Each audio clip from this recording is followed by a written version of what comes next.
এই জন্য মা আপনাদের সম্মান অনেক বেশি, আপনাদের অনেক দাম।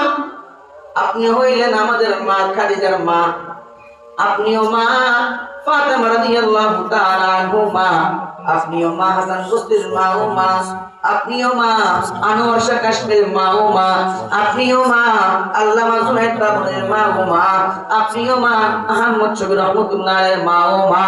ও মা, আপনার কি মন চাই না, আপনার কি মনে পড়ে না আপনার একটা সন্তান আলেম হবে, আপনার একটা সন্তান হাফেজ হবে, আপনার একটা সন্তান কোরআনওয়ালা হবে, আপনার একটা সন্তান বড় মুহাক্কিক হবে, মুফাসসির হবে? চাই কি চাই না? এই জন্য মাদের কি বলবো, মা সন্তান যদি ভালো করতে চাও নিজে ভালো হয়ে যাও, আল্লাহ সন্তানকে অটোমেটিক ভালো করে দিবে। সুবহানাল্লাহ। ফ্যাক্টরি ভালো হলো মালও ভালো হবে, ফ্যাক্টরি নষ্ট হলে মালও নষ্ট হবে। ঠিক না ভাই? আর কথা বলেন ঠিক না? বেজাল ফ্যাক্টরি হলে যত জিনিস বাইর হবে সবগুলো বেজালই বাইর হবে। ঠিক না ভাই? এইজন্য মার হলো সন্তান প্রসবের ফ্যাক্টরি, সন্তানের ফ্যাক্টরি।